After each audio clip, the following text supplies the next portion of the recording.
Ano na, Megan? Wala ka pa bang boyfriend? For the night time nung gabing iyon ay umiling si Megan Indaya bilang sagot. Sa lagay na iyon, pasimula pa lang ang birthday party ng kanyang pinsan na si Metzi na isang flight attendant. Sa katunayan, hindi pa dumarating ang babae dahil about an hour ago ay kalilipad pa lamang na sinakyan nitong eroplano mula sa Bangkok at sa tansya niya. Mga 3 oras pa bago ito makarating sa bahay sa diliman. Yun na nga ba ang ayaw niya kapag umaattend ng parties kasama ang pamilya? Wala na silang ibang maitanong sa kanya kundi tungkol sa love life niya na non-existent for the longest time. Paulit-ulit na lang. Aba, maganda ka naman. Bakit hindi ba ka pa nagkaka-boyfriend? Baka sinusupladahan mo. God, send me a lover. Lihim na himutok niya. Auntie, ang bait-bait ko kaya lang siguro po nararamdaman nila bago pa man ako ligawan ay na maorirat ang mga kamag-anak ko. Sinabayan niya ng walkout pagkasabi niyon. Pero ngumiti muna siya sa tiyahin para kunwari hindi siya naiinis at mukhang nagbibiro lang. Baka maakusahan pa siya na walang galang sa matatanda. Paglabas niya sa garden ay pabagsak siyang naupo sa swing naroon. Mabuti na lang walang tao, baka masinghalan niya dahil napipiko na talaga siya. Nilapag niya ang hawak na baso ng strawberry wine at sa kadahan-dahan idinuyan ang sarili para maaliw. Gusto na niyang umuwi, nakakapagod mag-explain. Ano naman kasi kung wala pa siyang boyfriend. Curse ba yun? Hindi na naman niya batayan para maging successful sa buhay. Masaya kung meron ka, bakit ba hindi? Pero nakaka-enjoy rin namang maging single. Huminga siya ng malalim. Nakakapagod mag-isip kung bakit nga ba 24 na siya ay wala pa siyang nakakarelasyon. Mabait, may angking talino at maganda siya, sabi nga mga kamag-anak at kaibigan niya. Di man siya ganong matangkad ay maganda ang hubog ng katawan niya at binayayaan siya ng mamumulang kutis na singkinis ng sasanggol. Her round, dark, expressive eyes complement the large curls of her hair na parang buhok ni Meg Ryan. Hindi sa walang naniligaw sa kanya, kaya lang, she must admit, medyo mapili siya. Katuwiran niya, masama bang umasam ng boyfriend na pang fairy tale romance? After all, kung mauuwi sa maganda ang relasyon nilang dalawa at kakasamahin niya iyon habang buhay, dapat ang piliin na niya ay isang tipong hindi siya ma-heart attack tuwing gigising siya sa umaga o kaya iyong bago matulog sa gabi. Hindi niya kailangang magtaka at maiyak kung bakit may katabi siyang syokoy. So far, dahil sa swerte niya sa mga lalaki, lahat ng nakakilala niyang fairy tale hero ay either may asawa na, kamag-anak niya masyadong bata o kaya naman ay bading. Meg! Narinig niyang may sumigaw mula sa loob ng bahay bago lumabas ang may-ari niyon. Medzikles! Tumayo siya para humalik sa pinsan. Namiss kita niyakap siya nito. Isama mo kasi ako kapag may flight ka, biro niya. Oo nga inakbayan siya nito para igiya pabalik sa loob ng bahay. Halika, kain na tayo. Gutom na ako Sa lahat ng magpipinsan, silang dalawa talaga ang close. Nung mga bata pa kasi sila, parati itong iniwan ng mga magulang sa bahay nila. Kinalakhakanan nila ang pagturing sa isa't isa bilang kapatid dahil pareho silang sulong anak. So bakit ka nga nag-iisa sa labas? Uli itong nagtanong na makaupo sila sa harap ng mesa. Kasi naman, pinatirik niya lang ang mga mata pero sapat iyon para maintindihan siya ng kausap. Umaarya na naman sila. Like mula pa dumating ako. She jabbed at the piece of potato on her plate. I swear, isa pang beses na umiling ako, malalaglag na ang ulo ko. Parang light bulb na natanggal sa sakit. Tumawa ito ng malakas. Grabe ka, you're so priceless. Muli siyang niyakap nito. Noon niya napansin ang isang bisita na tila kararating lang. Oh, wow, bulong niya. Her eyes dilated. Sigurado siyang hindi niya lang kamag-anak iyon. Hindi pa niya naalalang nakita niya ito sa kahit anong gathering nila.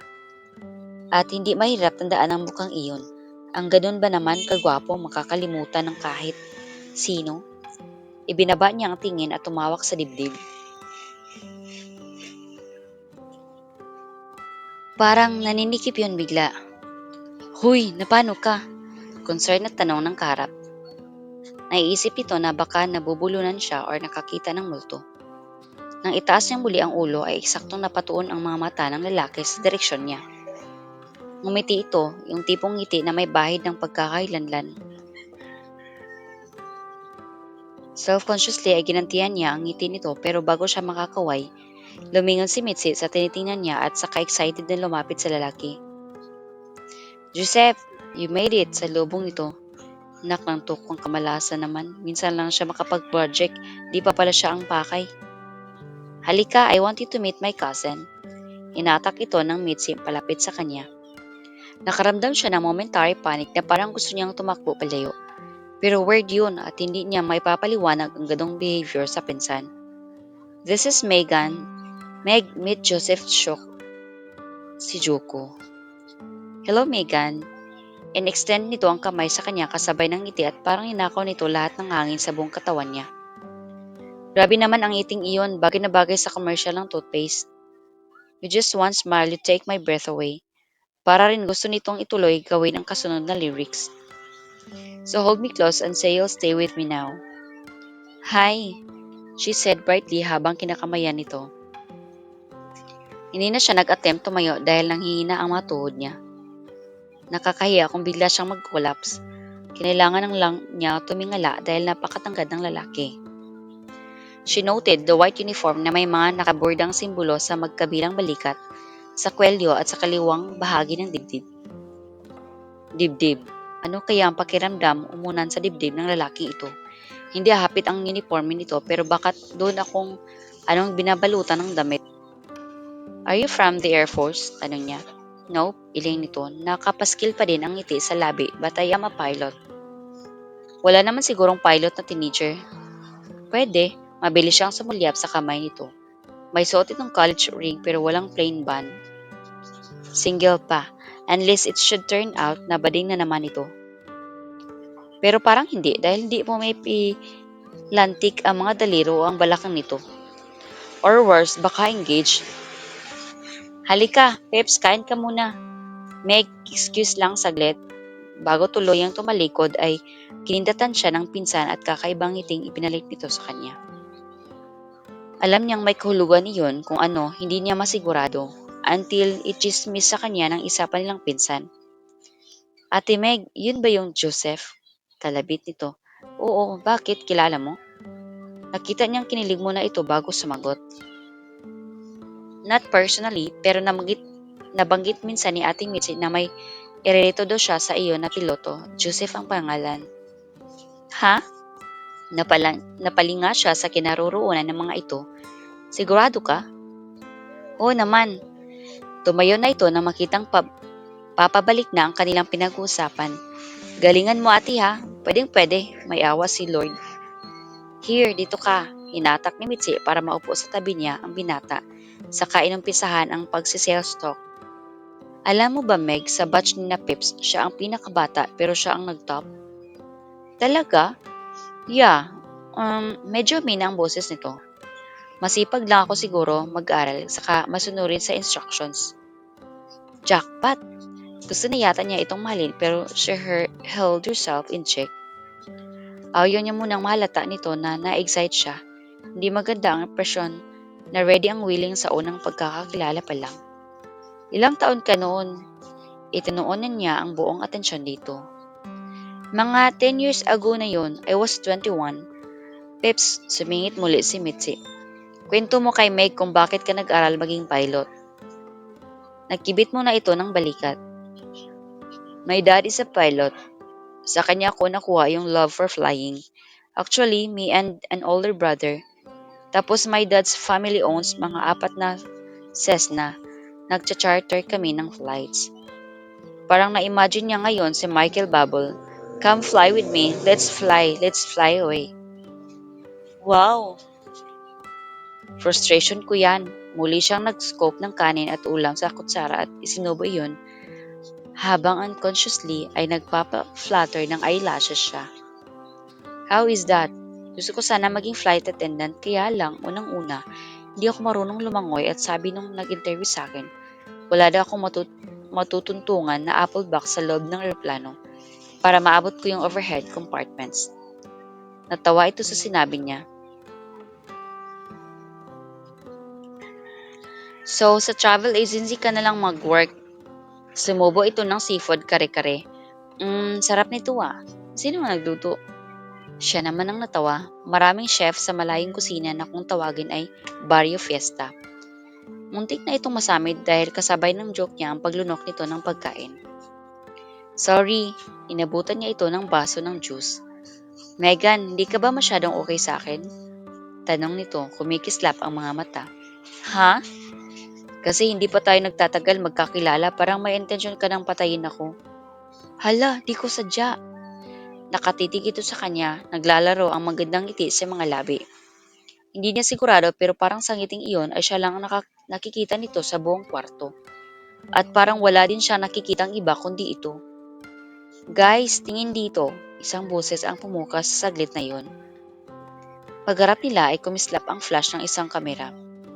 Saka lang niya nakitang si Metsi pala ang kamukha ng litrato. Paano ito nakaalis sa tabi niya nang hindi niya napapansin? Bago ang sandaling iyon, Joseph was going to attend the birthday party of a friend.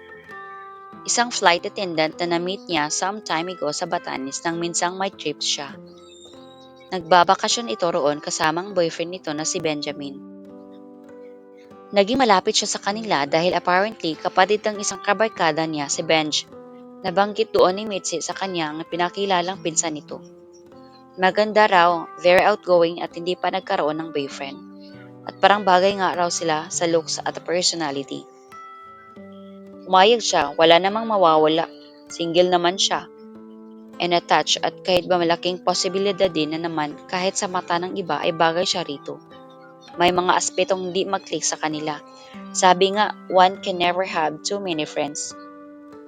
Kaya lang, parati naman silang nawawalan ng pagkakataon para magkita-kita. Kung hindi siya ang may flight, si Mitzi ang mayroon. Kung hindi, iyong si Megan mismo ang out of town. Hanggang sa namating nga ang gabing iyon, muntik pa siyang hindi makarating. Na-delay ang flight nila pabalik ng Manila from Katiklan. Mabuti na lang ang sasakyan niyang iniwan sa hangar ay motorsiklo. It made it easier for him to negotiate the traffic coming from the airport. Maraming tao sa bahay pagpasok niya. Hinahanap niya si Mitzi nang mapatuon ang tingin niya sa isang babaeng nakaupo sa harap ng hapag. Hanggang balikat ang kulot na buhok nito, mamula-mula ang mga labing hugis puso at misteryosong ngiting, nagpatigil ang tibok ng puso niya. Dumako sa kanya ang bilugang mga mata nito pagkatapos. Parang nahigop siya ng buhawi. You made it, salubong ni Mitzi sa kanya. Yeah, and I'm glad I did, sagot niya. Nakatingin pa rin sa kausap nito kanina. Kung ang babaeng iyon ang ipapakilala sa kanya, he was more than glad he made it. Magaan ang personality ng dalaga. He enjoyed her company immensely. Habang lumalalim ang kwentuhan, he found himself becoming more and more enchanted with her. Pero parang wala naman itong romantic interest sa kanya. Baka nagkamali si Mitzi. Hindi yata tipo ni Megan ang naghahanap ng isang karelasyon. Hisay, baka matagal-tagal na suyuan ito.